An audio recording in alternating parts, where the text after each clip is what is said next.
Chilling tales for dark nights.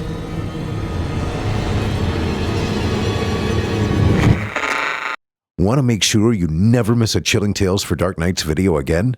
Be sure to subscribe and hit that bell to turn on notifications.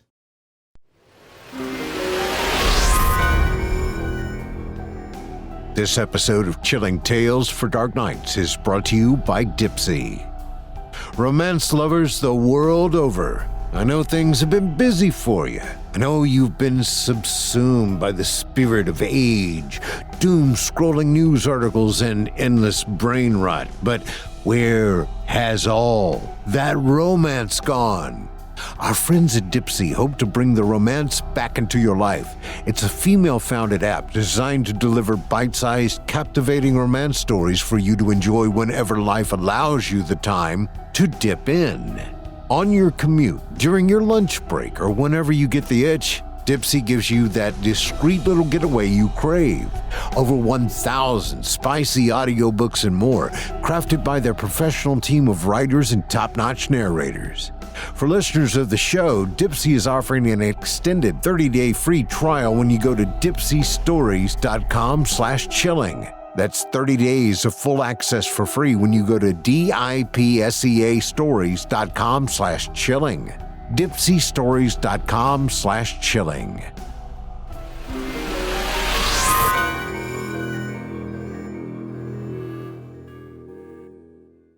It's time to turn off the lights and turn on the dark. Chilling tales for dark nights.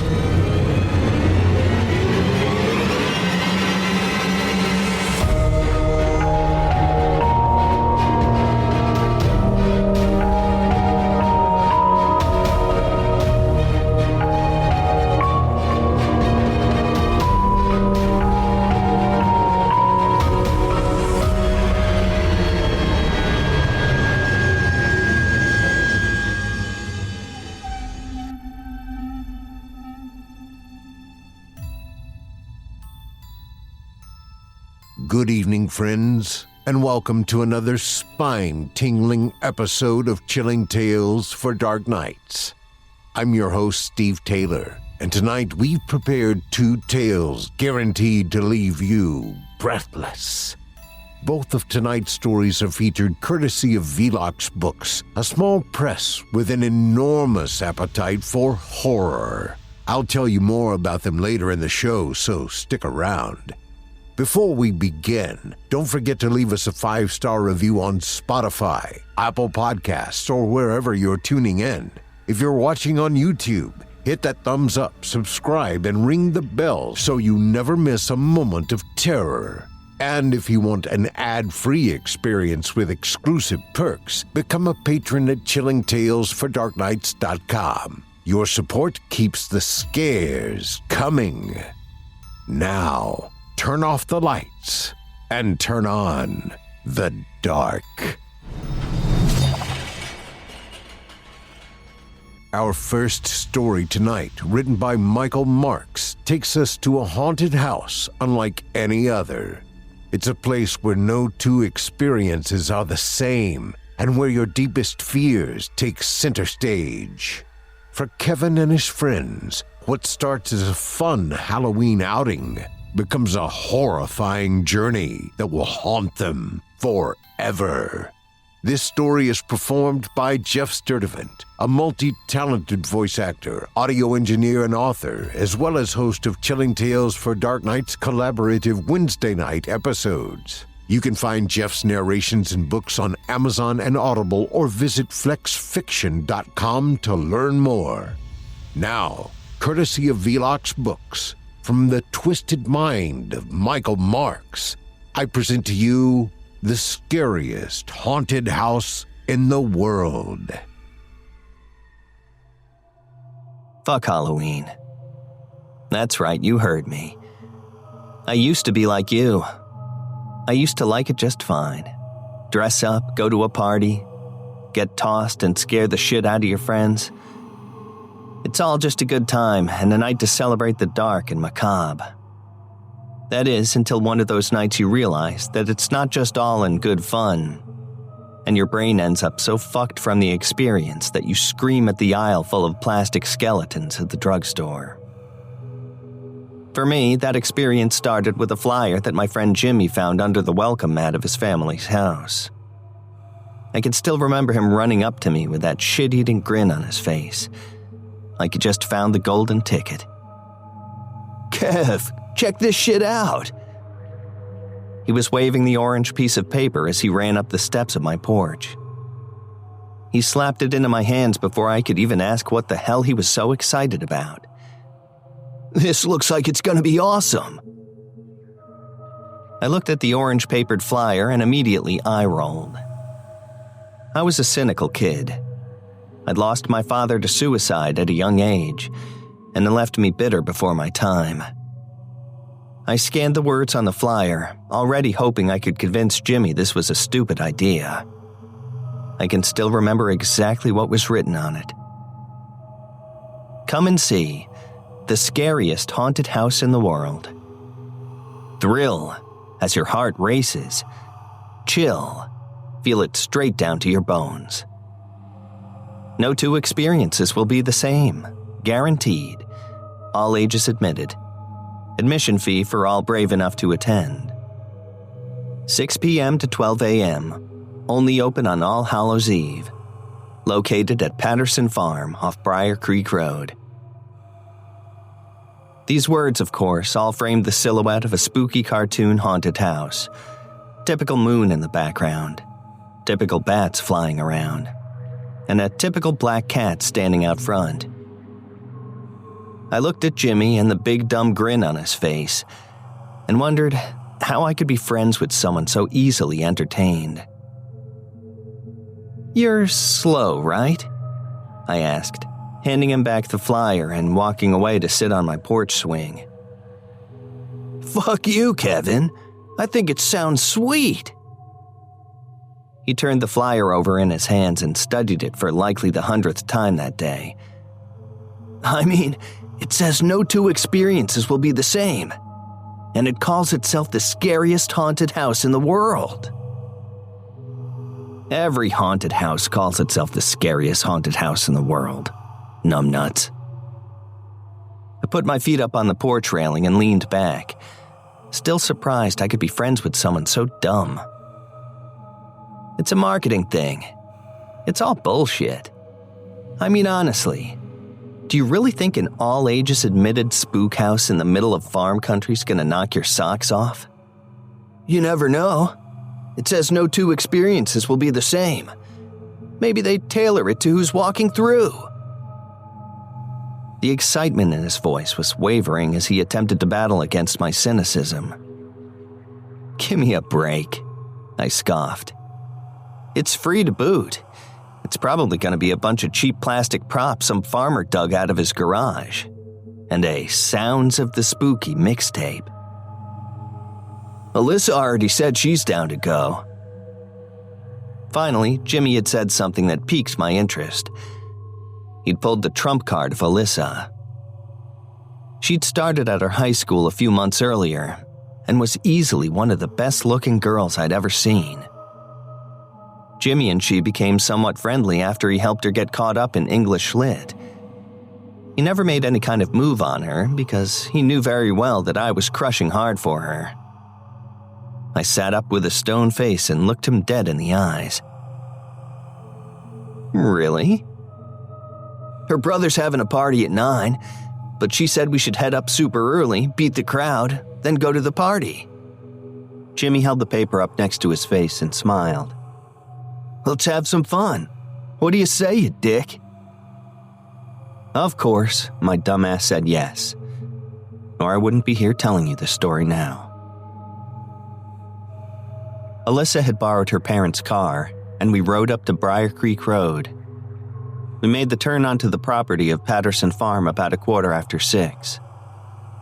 Jimmy and Alyssa were both excited as we drove up, and I was wondering exactly how they could be so naive. We were 16 at this point, and they were both acting like they were 7. You can imagine my smug satisfaction as we pulled up to what was easily the most empty and pathetic-looking haunted house I'd ever seen in my life. It basically looked as if someone had strung together a bunch of ready-to-build sheds into a 5x5 square and painted the whole mess black. There were cheap cobwebs and plastic bats hanging from the outside, and a homemade sign dangling from above the door that read, "Welcome to Patterson Farms, scariest haunted house in the world." The most telling part was the lack of customers. There were no patrons lined up outside to take the trip through, and it being Halloween night, and this being a town without a whole lot to do, looked as if Jimmy and Alyssa were the only two to get suckered in. "Are you fucking serious with this?" I shouted out, laughing and pointing in the direction of the haunted house. "Look at this place." I clapped Jimmy on the shoulder. "I told you, dude. I fucking told you." "Maybe all the good stuff's inside," said Alyssa. "Some of the haunted houses back in Kentucky looked like shit until you got inside of them." Her voice was uncertain, but she smiled in Jimmy's direction. "Could be." Jimmy was already trying to figure out a way to justify coming to that wreck. I'd known him a long time, and I could see him trying to excuse his dumbass choice. Alyssa parked in the dirt lot next to the house, and before I could make my case as to why we should just bail, the passenger door was thrown open by an older man dressed in a black suit and top hat. "The first brave souls of the evening. Welcome, one and all." He stuck his hand in the car, looking for Jimmy to give it a shake, and he timidly obliged. The man grasped his hand and practically pulled him from the car, smiling and patting him on the back. Come, and let's get this show on the road." "Someone's a bit excited to see actual humans," I said under my breath in Alyssa's direction. She turned to me with wide eyes and nodded. We got out of the car and joined Jimmy by the side of the old man. "I'm Phineas Patterson, and welcome to the scariest haunted house in the world," the old man shouted as we all lined up in front of him. He gave off the vibe of a sad old grandpa that was doing his best to act excited for the kids. A carnival barker well past his prime. "Come along, brave souls." Mr. Patterson waved his hand for us to follow and started hobbling over toward the haunted house set up on shaky legs. Jimmy and Alyssa followed him with a shrug. I guess they were figuring they were going to make the best of it. And I brought up the rear with a less than enthusiastic pace. As we stepped in front of what I guess could be called the front door, I saw all the cheap decorations in their full glory. Fake blood handprints lined the outside walls, strung up orange pumpkin lights, cheap cobwebs, and plastic skeletons covering the outside walls. Next to the door was a boy sitting in an old rocking chair. He looked like he couldn't have been more than 8 or 9. He was wearing a devil's mask and rocking back and forth, just staring at us.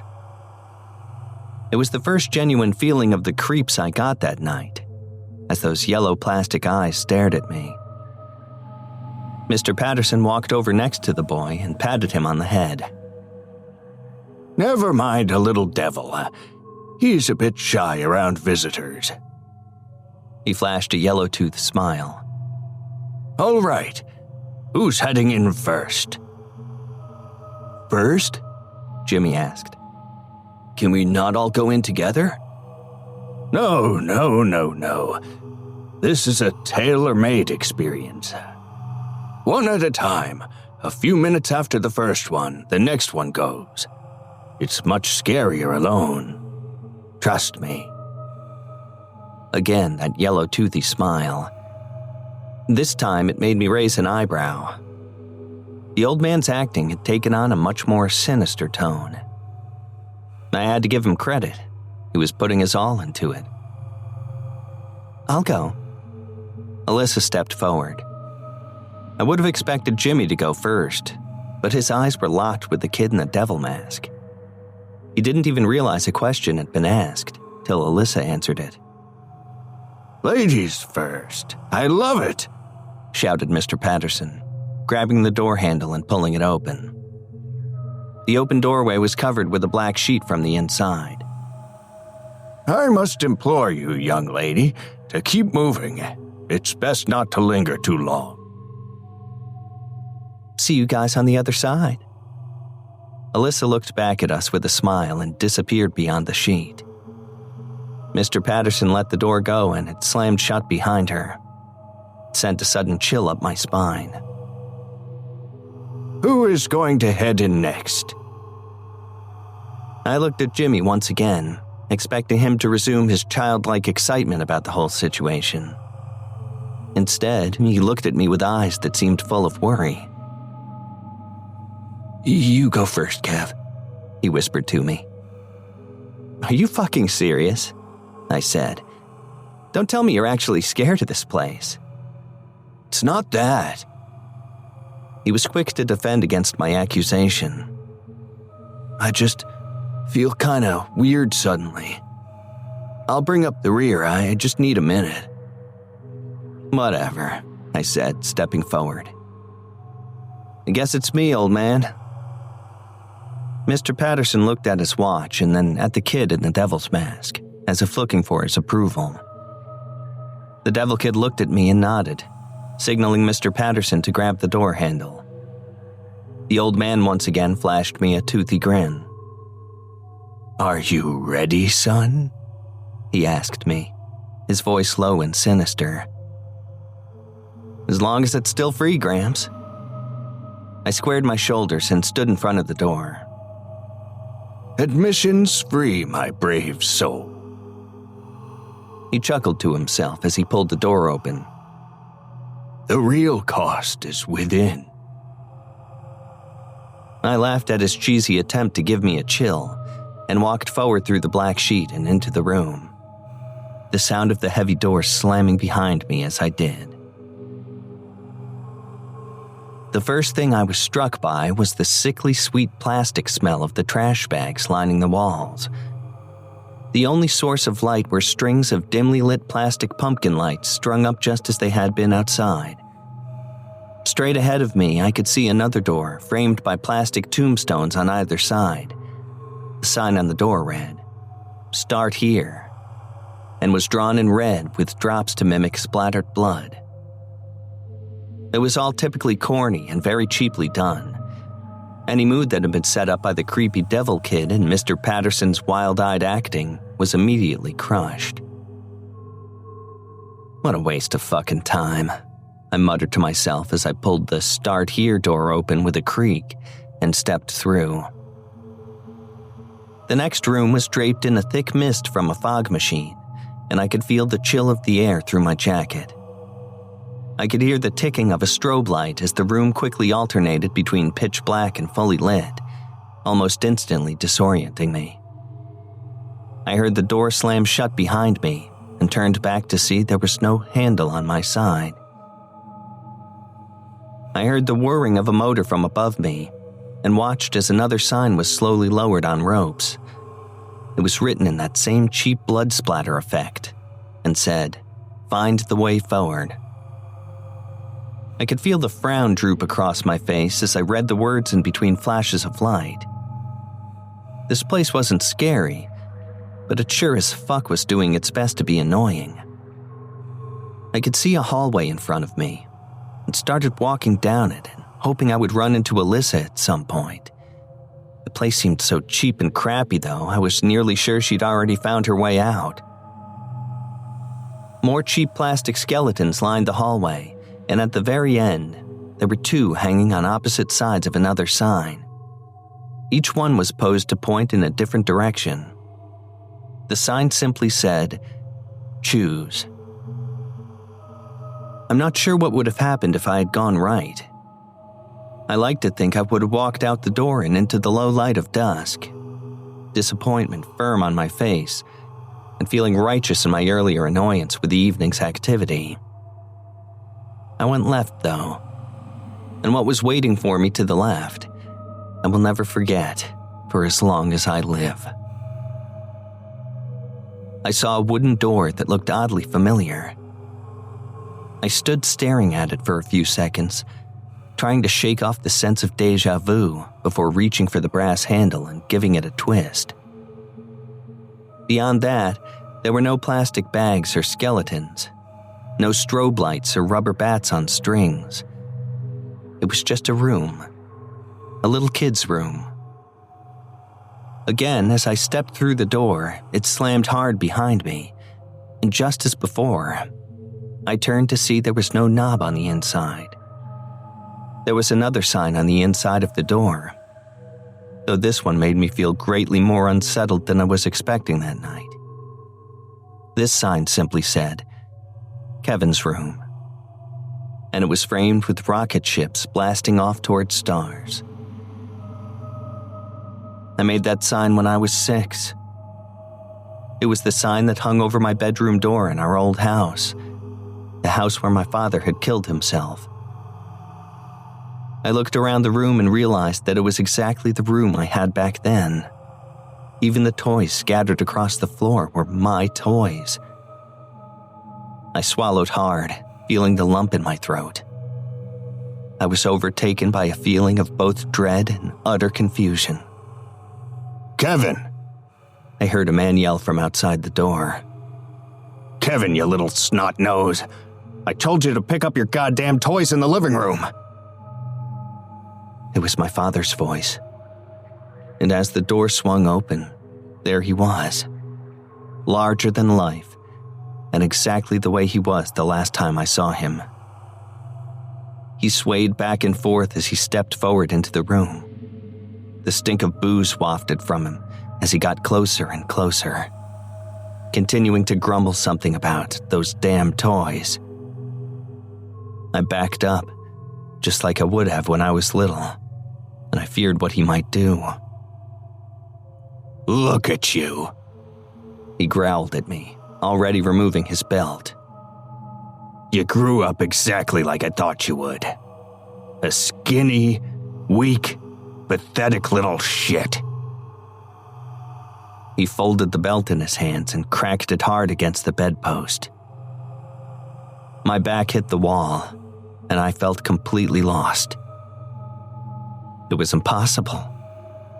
He was dead, and he'd been dead for almost 10 years. This isn't fucking real, I shouted at him. You're gone, and I haven't had to deal with your bullshit in forever. You were a drunk and coward, and I'm glad you're dead. You hear me, Dad? You fucking bastard. I'm glad you're dead. As the last words left my mouth, I watched his face fill with sorrow. He dropped the belt on the floor and looked me in the eye as he reached behind his back. Slowly, he pulled a chrome .38 pistol out from behind his back and put it to his temple. The frown on his face curled up into a smile, and suddenly he winked at me, as if I was being let in on a joke. The sound of the gunshot was deafening in the small room, and I watched the side of his head explode outward and splatter against the wall. His body crumpled down in front of me as I stood there screaming and crying. I dropped to my knees in front of him and stared down, smoke drifting out of the hole in his temple, and blood pooling around his face. The door on the other side of the room creaked open, and I looked up to see Alyssa standing there, a look of terror and confusion on her face. I stood up and rushed toward her, not knowing what else to do, and just wanting to leave that goddamned room as fast as possible. I could hear her asking questions, but my ears were still ringing from the gunshot, and I doubt I was in any state to answer, even if they weren't. I was only a couple steps away from her when I felt something grip my ankle and send me sprawling to the floor. I turned to look at what had caught my ankle, and I saw my father's corpse holding on tightly. He raised his head up to look at me with blood-filled eyes. The flesh was starting to peel away from his face, and he opened his mouth to expose a mass of maggots that had begun feeding on his tongue. I could hear Alyssa screaming and felt her hands grabbing for mine, trying to pull me away from the rotting yet now spastically lively corpse of my father. "Don't let the fucking door close!" I screamed to her as I kicked at the rotting body that refused to let go of me. My heel caught his jaw, and it came clean off his face, the writhing mass of maggots landing on the powder blue carpet. "Jesus fuck! Please God, get me out of here!" I shouted more as Alyssa pulled. "You're just like me," I heard my father somehow say, in a gurgling, failing voice. "You're just like me, and you'll end up just like me." With my other foot, I kicked at the hand that was holding me and watched the fingers come apart like wet paper. I got free, and Alyssa pulled me to my feet, nearly yanking my shoulder from the socket. I could hear my father's guttural, drunken laughter echo in the room, even as his body fell apart, as it was devoured by the maggots it seemed to be hosting. "Nothing but food for the flies." Alyssa led me out through the door as I continued screaming like a maniac. I could still hear the laughter behind me as the door slammed shut. I don't know how long I lay there on the floor of that hallway, bawling my eyes out and paralyzed in utter fear. I felt sick and scared, and Alyssa kept her arms around me, no longer bothering to ask any questions.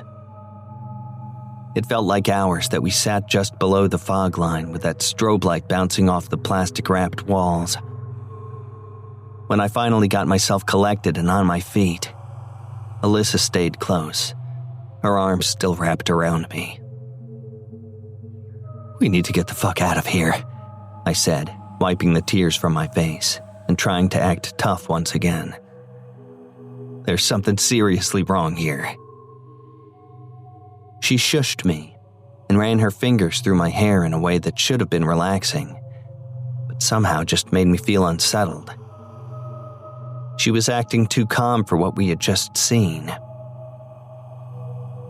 "Why are you so goddamn chill?" I said, pushing her away from me and looking at her. She looked stoned, a relaxed and easy smile on her face. "I'm just happy I finally get to have some time alone with you." She moved closer again, her hand caressing my cheek. "I've always liked you so much, Kevin. Jimmy is always hanging around. It's nice it just being us." "Alyssa, why are you telling me this now?" She was grinding her body up against me, and I could smell her shampoo as she nuzzled her face into my neck. Her lips kissed softly as her hand suddenly slid down my body and over the crotch of my jeans. I let out a slight moan as she started to rub. "Don't you want me, Kevin? I know you do," she whispered in my ear, grazing her teeth over the lobe as she finished. I could hear something rapping against the wooden door that led back to the place where we had left the body of whatever was pretending to be my father. Alyssa stepped back from me again and started to take off her shirt, but I reached out a hand to stop her. Despite whatever raging teenage hormones I may have had, even I knew something was completely off. "We have to get the fuck out of here. What are you doing?" I said sternly, grabbing her by the wrist. She shook my hand away and backed off further down the hall. Tears suddenly started to fill her eyes. "Are you rejecting me?" she shouted. "How could you do this? Don't you like me? Don't you want me?" Her suddenly shrill scream filled the hallway as she began peeling off her clothes frantically. I watched as she stripped down to her underwear in stunned silence. The wrapping on the door next to us became more and more intense with each layer she removed. "Alyssa, what the hell is wrong with you?" I was in a panic. I wanted to run, but didn't want to just leave her there naked in that hallway. I tried to run over to her, and she pushed me away, screaming. She began to claw at her skin, leaving long, bleeding scratch marks over her chest and stomach. "Don't you think I'm fucking beautiful, Kevin?" She was tearing chunks of her own flesh off now, and discarding them on the ground with her clothes. "Isn't this what you want from me?" I watched in abject horror as she finally peeled away the skin from her torso, exposing the bleeding muscle beneath. Fat and sinew fell from her shredded body as she removed more and more of her skin. The rapping against the door grew louder and louder, sounding more like someone slamming all their weight against the door, as she screamed and cackled like a maniac. Fear overtook me, and I turned to run down the other hallway towards what I hoped would be the exit. I felt her slimy, blood-drenched hand reach out and grab my arm tightly before she slammed me up against the wall with more strength than I could have imagined. I wheezed as all the air left my lungs, and I felt her body, now naked of most of its skin, press against me.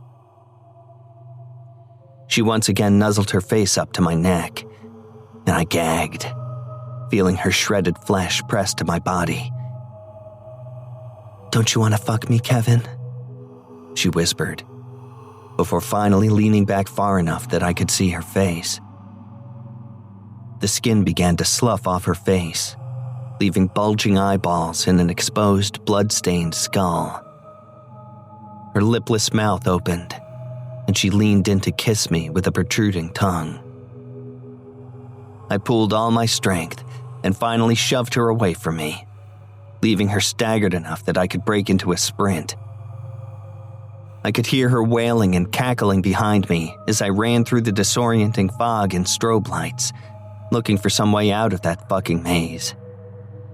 I saw more signs, but ignored any that didn't say exit. I didn't want any more. The spook house won, and I was fucking terrified beyond anything I had ever felt. It seemed never-ending and grew more and more disturbing as I ran. The plastic skeletons hanging from the walls were now limbless corpses with dangling entrails, and the trash liners on the walls felt slick with slime and blood every time I ran into one. My heart was racing, and with each corner I turned, only to find another hallway. I became convinced I was going to die in there. The voices of both Alyssa and my father followed me as I frantically searched for some way out. "Don't you want me?" Just like me. "Kevin, this is meant to be." Food for the flies. I clapped my hands over my ears, trying my best to block them out as I filled the air with the sound of my own screams. I thought I was going to lose my mind and nearly lost all hope when I suddenly came to a hallway that was a dead end. There was one last sign above the door. It was written in that same cheesy, spooky writing, blood drips and all, and it appeared black in the strobing lights. Exit. I laughed maniacally and ran up to the door, pulling on it in the vain hopes that it would just fly open, and I'd be greeted by the chill air of the October evening. It didn't move, though. No matter how much I wrenched on the door handle, it wouldn't budge, and I could hear the voices getting closer behind me. "You get under my skin, Kevin." You're gonna rot with the maggots, son. They sounded like they were right behind me, but I couldn't bring myself to look. I just kept pulling on the door handle and screaming out for someone to save me.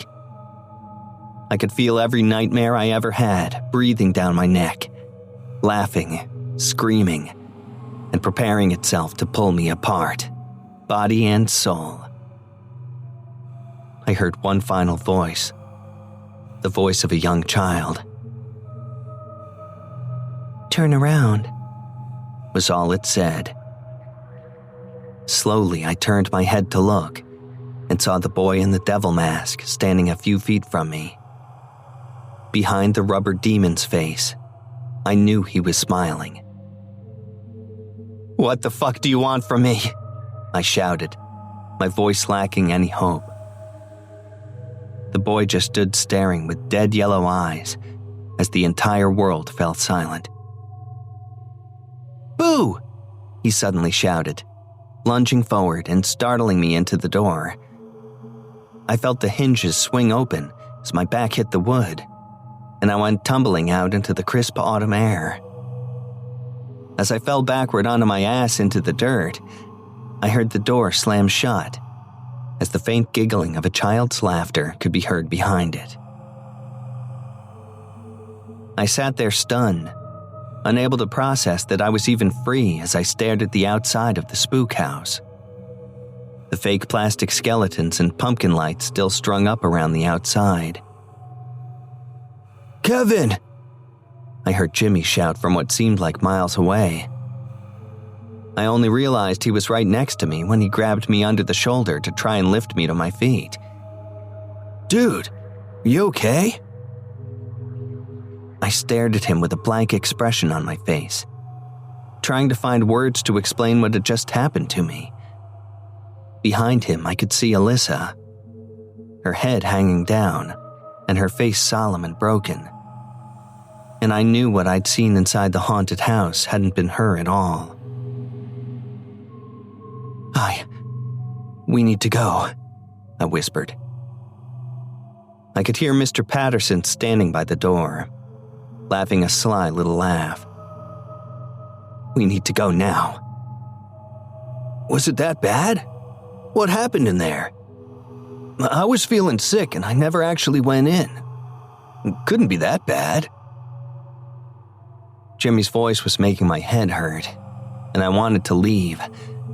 I just wanted to get as far away from that place as possible. "It was bullshit," I heard Alyssa say, her eyes locking to mine as I looked up at her. "It was just a bullshit haunted house that wasted all of our time. Kevin's right. We need to go now."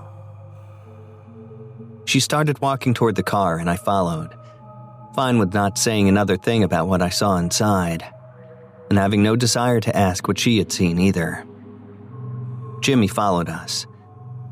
He kept asking questions, the confusion clear as day on his face, but I could do nothing but tune him out.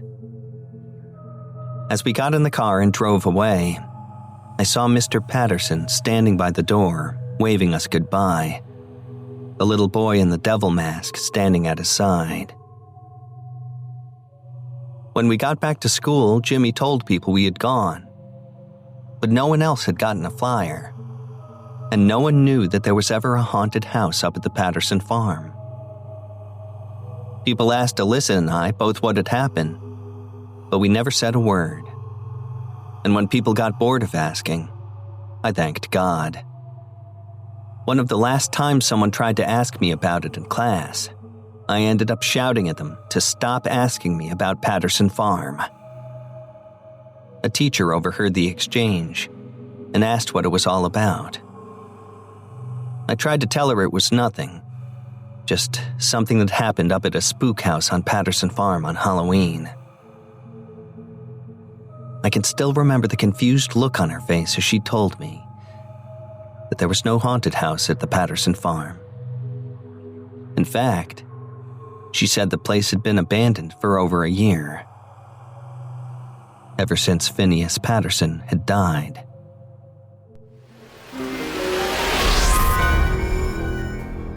This episode of Chilling Tales for Dark Nights is brought to you by Dipsy. So, you've run the gamut, ladies. You've read 50 Shades of Grey, Beach Read, and Spanish Love Deception, and the entire A Court of Thorns and Roses series, and then you reread them, didn't you? That's because you, my dear, are a true romantic or a romance fiend, whichever term you prefer. In any case, our friends at Dipsea want to keep your fantasies fresh, which is why they developed an app with countless bite-sized tales of forbidden love. Dipsea is a female-founded romance app packed with spicy audiobooks and more. With their easy-to-explore app, you can find all your favorite genres: contemporary, historical, romancy, sapphic. I just had to look up sapphic real quick. Women who love women. I can dig it. Also, brand new chapters come out every week, so you'll never be short on new content. Dipsea's way ahead of you. Now, sure, Dipsea was created by women and with women in mind, but gentlemen, pay attention here. You want to know what women really like? This is like a peek behind the curtain, guys, an entire database of the stuff women dream about. Subscribing to Dipsea is like the college education you should have gotten. And besides, you could do worse than listen along with your lady. Romance is good for everyone, after all. So check out dipseastories.com/chilling and get your 1,000 plus spicy, sexy tales from our friends at Dipsea. Ladies, it's mandatory listening. And fellas, take a card from Steve's deck. When have I steered you wrong? For listeners of the show, Dipsea is offering an extended 30-day free trial when you go to dipseastories.com/chilling. That's 30 days of full access for free when you go to dipseastories.com/chilling. dipseastories.com/chilling. Thanks for your support and for supporting our valuable sponsors.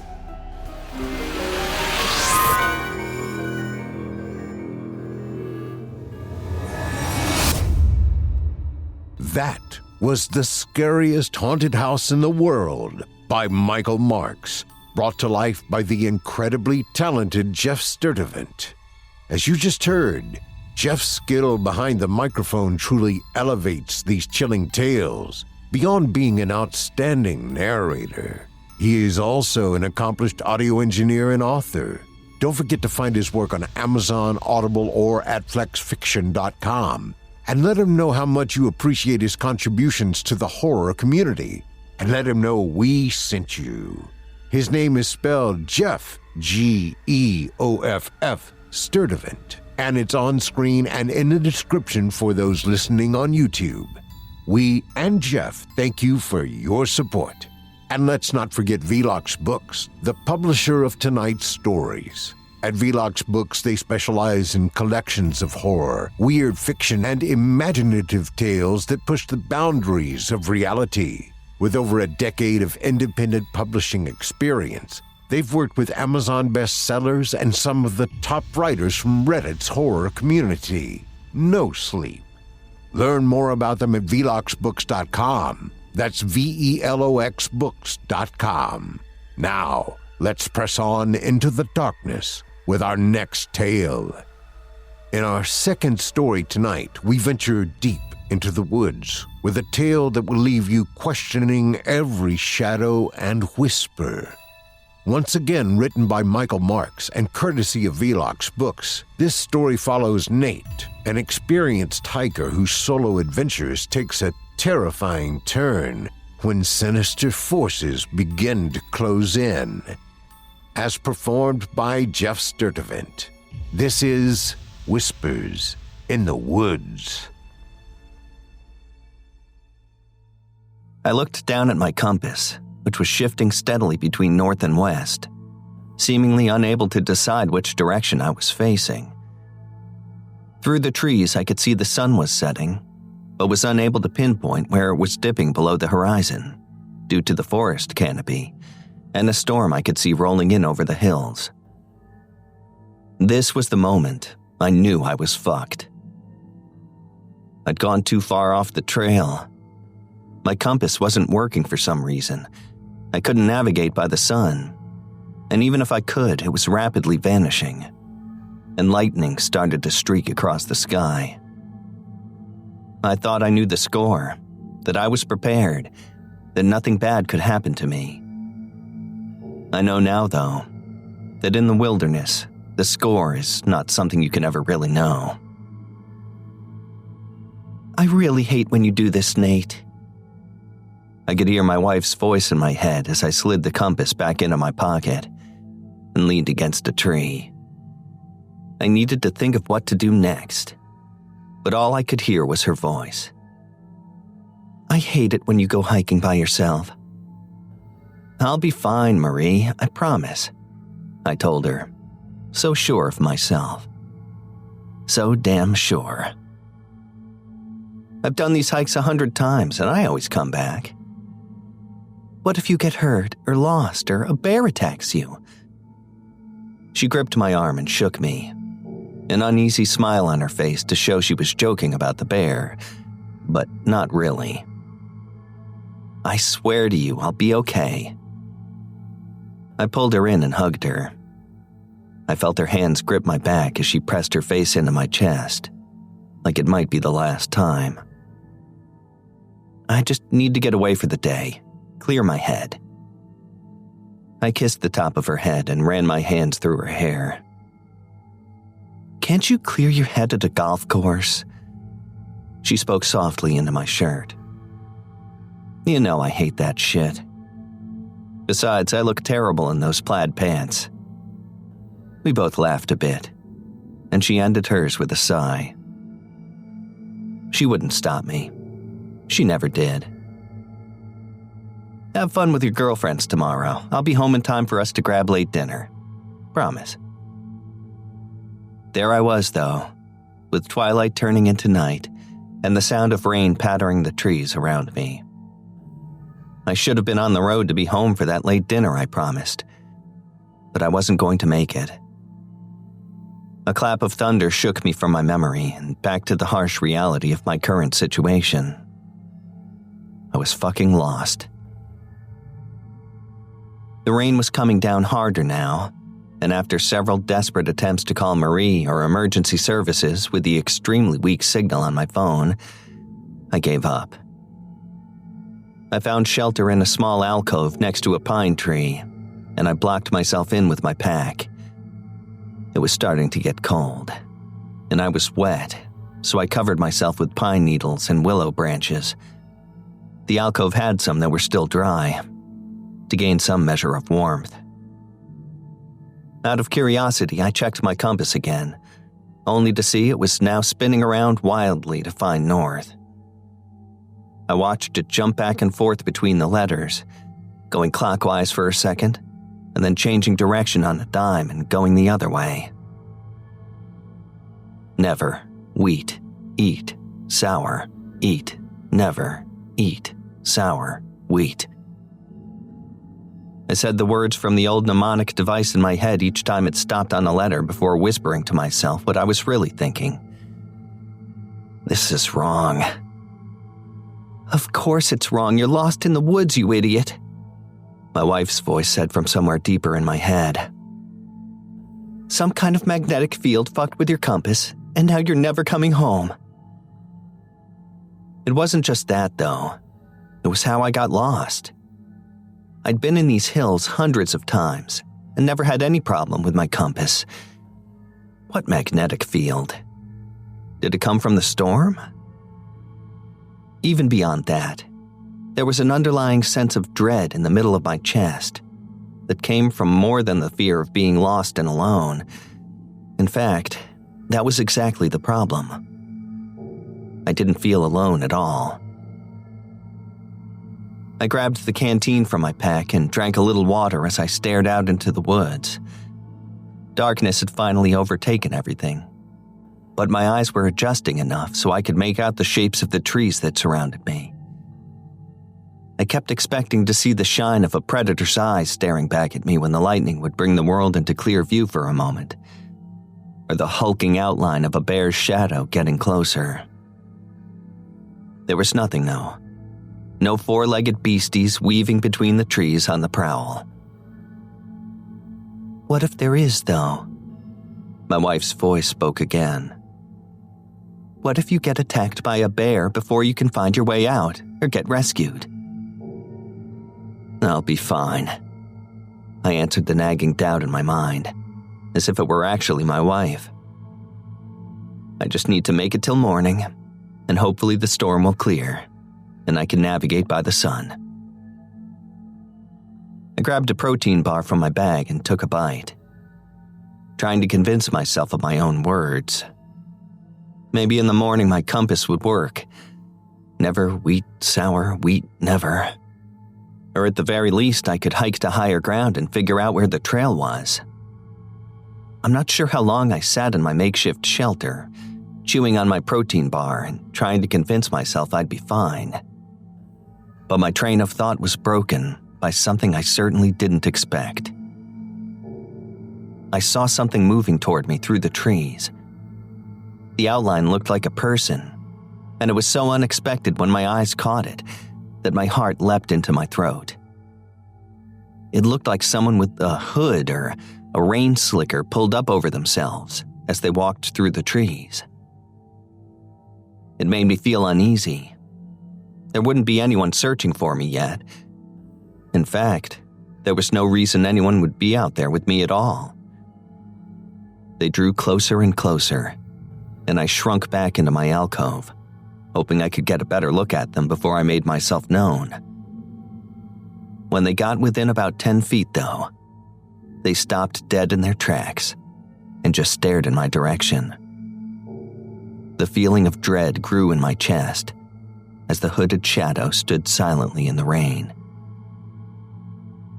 Suddenly, the figure raised its arm toward me and clicked on a flashlight. "What are you doing out here, son?" I heard a gruff older man's voice from behind the flashlight. I pulled my pack out of the way and got to my feet. The man kept his flashlight trained at my face, practically blinding me. I got lost out here. My damn compass just went crazy. I shielded my eyes from the light, but didn't take any steps closer to him. "Are you a park ranger? Can you lower the flashlight, please?" "Yep, I'm a ranger." He laughed a little bit in a way that made me feel uneasy, but didn't lower the flashlight. "The hills out here can mess with our compasses, especially during a storm. Damn place is full of nickel." "Just lower the flashlight, please." I shrunk back as he stepped forward, keeping the light shining right in my eyes. "You're damn lucky I found you, son." He laughed again, his gruff voice gaining an octave or two as he did. "Damn lucky." "Sir, can you help me get back to the road?" The light seemed to get even brighter as he walked forward. "And please, can you get the light out of my eyes?" The whole world seemed to go stark white as he got within arm's length. I suddenly heard my wife's voice again, and not inside my head this time, but from the direction of the ranger. "You promised you'd be home for dinner," Marie said. "You promised me, Nate."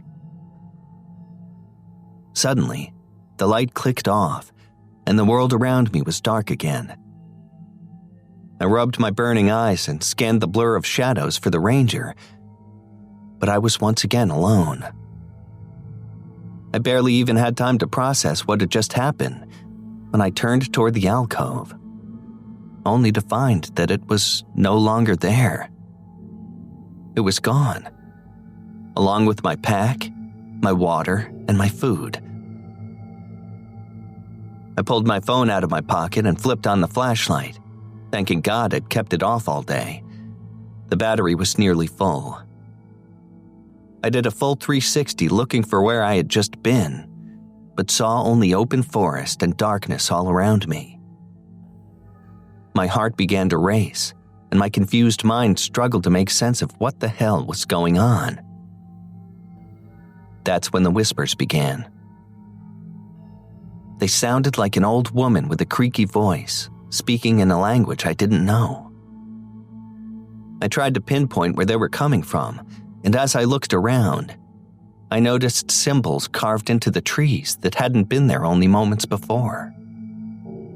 I felt like a terrified animal being toyed with by something that planned to make me its dinner when the fun was over. The whispers grew clearer and clearer, but came from all around me at once. What the fuck is going on? I shouted at the darkness, proving my utter helplessness. What if you get attacked by a bear? The whispering old woman responded, before the whole forest seemed to go silent, aside from the rainfall. I realized I was holding my breath, waiting for what could possibly happen next. I was unable to grasp my situation at the time, or even now, looking back at it. I was frozen in my spot and powerless. That's when I noticed the outline of something large moving slowly between the trees. It turned its head toward me, causing the shine in its eyes to catch my light. I stared into its killer's eyes for only a few seconds, long enough to know it was fixed on me now. Then it charged. I turned on my heel and tried to break into a run, but the thing was on me before I could take 2 steps. I felt something powerful strike me in the back and send me sprawling onto the wet forest floor. A sharp pain filled my body as huge claws tore through my shirt and flesh with little resistance, and warm blood poured from my wounds as I choked on my screams and pathetically attempted to crawl away. I glanced back to see the frothing mouth of a roaring grizzly standing over me.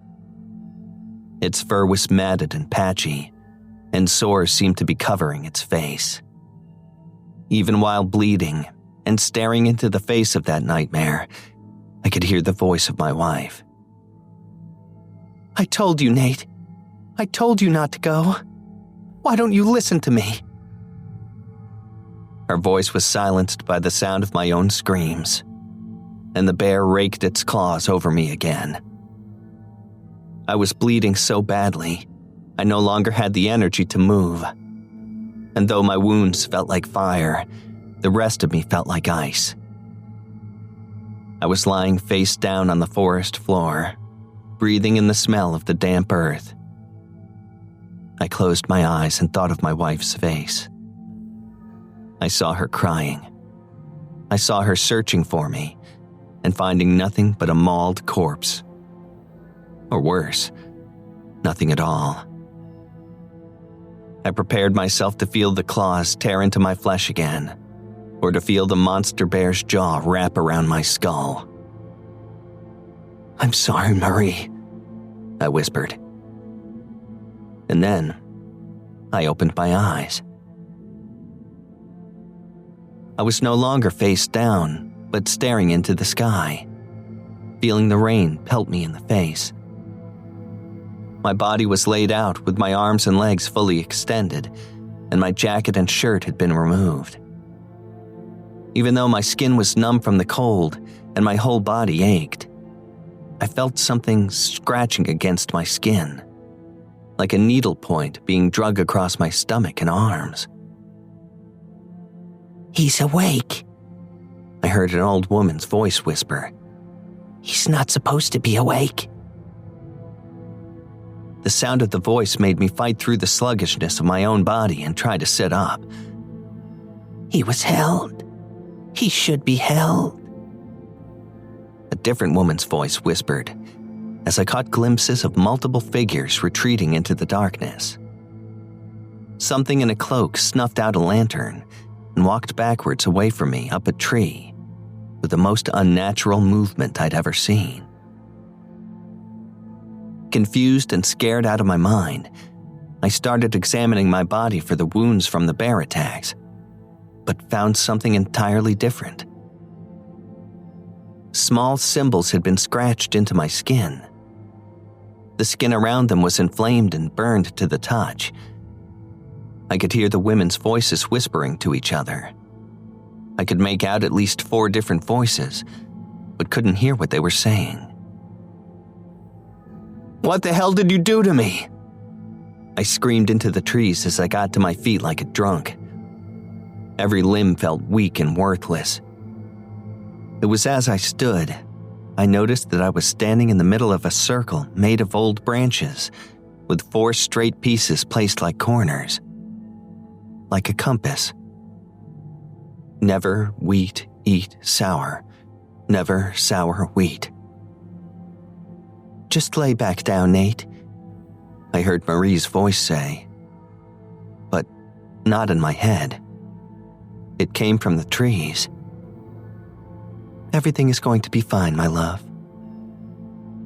It was followed by more whispers and hushed laughter. Who are you? What are you doing to me?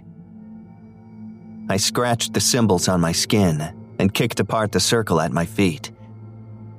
The whispers hissed at my actions, and I could feel their eyes on me. Bright white lights like the ranger's flashlight darted between the trees and headed in my direction. I stumbled backwards, nearly tripping over my own feet and ending up back on the ground. I'm glad I caught myself on a nearby tree, or else I may never have got up again. Were your dreams not pleasant, Nathan? One of the old crones spoke as if directly in both of my ears at the same time. More cackling laughter followed, and the lights grew closer as I continued to back away. Lay down, honey. Everything's going to be okay, I heard my wife say to me from somewhere out in the darkness. We'll get you back in time for a late dinner after all, kid. The gruff ranger's voice came now. All of the voices felt fake, like they were recordings being played through a poor speaker. Behind them, I could hear the true voices, the whispers. I want his eyes. I want to taste his blood. He's unprepared. So unprepared. How was he not held? He should have thought he was dead. He should have been paralyzed. The lights will hold him again. We shall finish preparing him. Then laughter. That horrid, hushed laughter. It was the sound of someone who found genuine joy in my suffering. The whispers were planning to prepare me and eat me? It was hard to say for sure. I didn't know why I could suddenly hear them so well, but knowing what was going on forced my legs into action. I managed to turn from the direction of the approaching lights and break into a run. I couldn't let them catch me. The one before that had tricked me into thinking it was a ranger hypnotized me somehow, trapped me in a dream state. I needed to get away. I needed to find the road. I was freezing cold and aching, but the pain and adrenaline kept me from keeling over and drove me forward. I stole a glance over my shoulder and saw the lights weaving through the trees after me. They had gained too much ground. You need to run, my wife screamed from the back of my mind. Nathan, you need to run like you've never run before. Just lay down, and it will all be over soon. Just lay down, and it will all be over soon. Something mimicking my wife's voice echoed through the trees. The tone all wrong, and the pitch just off. Just lay down, Nathan, and let me take care of you. I pushed myself faster, making my lungs burn. My skin felt like ice, aside from where the symbols had been scratched into me. Those burned and throbbed like much deeper wounds. I could feel the lights behind me. They were close enough to light trees ahead of me. I didn't look back. I didn't dare. Out of the corner of my eyes, I could see them getting next to me, dodging through the trees with uncanny speed. There was no false ranger attached to them this time. There were nothing but lights, floating a few feet off the ground. They were flanking me and pulling ahead. Soon I'd be trapped back in whatever nightmare they wanted, as the whispers crawled from their trees and prepared to butcher me. I needed to get away. Ahead of me was thick underbrush, and there was no way to go but through. I lowered my shoulder and closed my eyes as the lights pushed their way further into my cone of vision and started whiting the world out. I felt my body crash into a thick wall of brambles and branches. I kept my eyes shut tight as I pushed through and feeling thorns dig into my skin. "Keep going. You have to keep going, Nate." Marie spoke calmly in my head now, soothing me. I grit my teeth and ran forward, feeling fresh blood trickle down my skin. I could see the brightness of the lights through my eyelids. The things were still close. I screamed out as I pulled myself through. Half naked, bleeding, soaked to the bone, and filled with primal terror, I finally pushed through to the other side of the underbrush and briefly opened my eyes to get my bearings. I was back on the trail. I had a moment of happiness before the lights emerged through the thorns and came straight for me. I shielded my eyes and turned to run down the trail. I could see the glow pulsing behind me, and as I ran, I could feel the blood, rain, and sweat streaking my skin. At the edges of the trail, I could see the cloaked figures fading into darkness as the light approached them. They always managed to keep out of sight, but I could hear their whispers. "You can't leave us, Nathan. Nothing can ever leave us. We will be with you always. And one day, you will be with us always." Rasping laughter with manic undertones filled my ears as the bottom of the trail and my truck came into sight. I howled with laughter and pushed my legs harder. My chest hurt, and the scratches covering my body burned. But I was almost there. I was almost safe. Without breaking stride, I fished my keys from my pocket and thanked God I hadn't left them in my bag or my jacket. I fumbled with the door lock for a moment as the lights grew intense in my peripheral vision. I got into the truck and slammed the keys into the ignition with a howl of victory. But before I could turn the key, one of the lights whipped around the front of the truck and hovered just above the hood. It pulsed and radiated with a white-hot light that burned my eyes. "Sleep, Nathan," whispered the false Marie. "Drive, Nathan," screamed the Marie inside my head. I turned the key and shut my eyes tight as the engine roared to life. I growled through my teeth while trying to keep hold of my mind as I slammed my foot on the gas and the tires spun to life, sending me hurtling down the trail and back toward the road. I opened my eyes to avoid crashing and ending up right back in the nightmare I just escaped, and saw the lights vanishing in my rear view. I made it home just as the sun was coming up and turning the sky a light gray from behind the clouds. I changed into some fresh clothes that I kept in my truck before going into the house and facing Marie. I collapsed in my wife's arms and was unable to even come up with an explanation as to what happened to me until I slept for hours. Eventually, I told her I'd fallen down a hill and through some thorn bushes, losing my pack and gear, and ended up out cold for hours. I didn't know how to tell her the truth without sounding crazy. I readily agreed never to go on a solo hike again when she inevitably asked.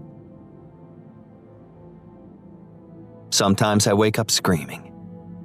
I have dreams about the lights chasing me and hear the whispers asking me to come back, telling me they're always with me. They tell me other things too. They tell me I never got out, that I'm lying broken on the forest floor at their mercy. They tell me that my blood tastes like copper and fear. They tell me that my wife is not my wife, that my house is not real, and that my world is all their design. Sometimes I wake up with dirt on my feet, or feel random pains in my body.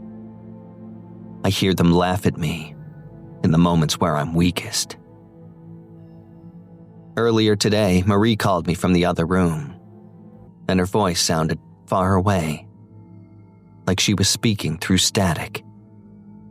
And the whispers laughed. They are always laughing.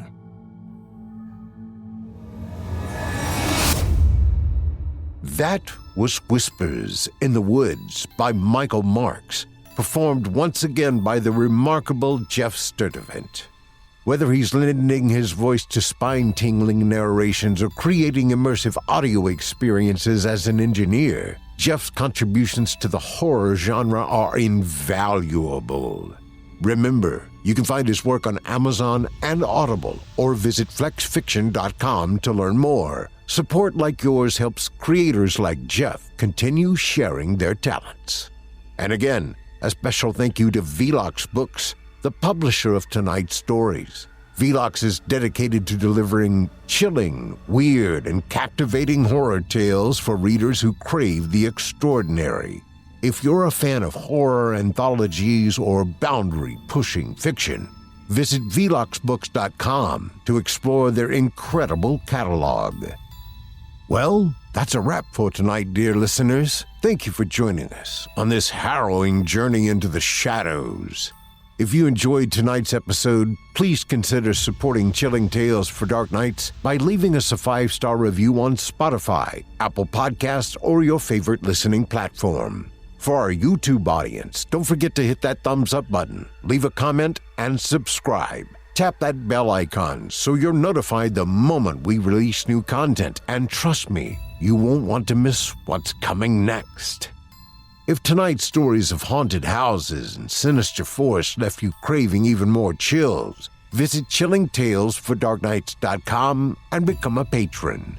Starting at just $7.99 per month, or even less if you choose an annual plan, you'll gain exclusive access to our entire library of content, including ad-free episodes, bonus material, and early access to all our new releases. It's the best way to support the show and keep the nightmares alive.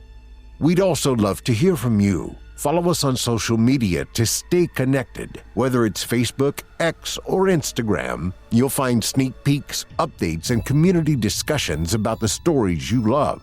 And don't be shy about tagging us or sharing your thoughts. We appreciate your feedback and interaction more than words can say. Finally, one last thank you to tonight's narrator, Geoff Sturtevant, and to Velox Books for providing these incredible tales. Don't forget, check them out at flexfiction.com and veloxbooks.com for more captivating horror and weird fiction. We'll see you again next Monday and Wednesday for more stories to haunt your dreams. Until then, stay safe and stay scared. Sweet dreams, listener. Sweet dreams. Chilling Tales for Dark Nights.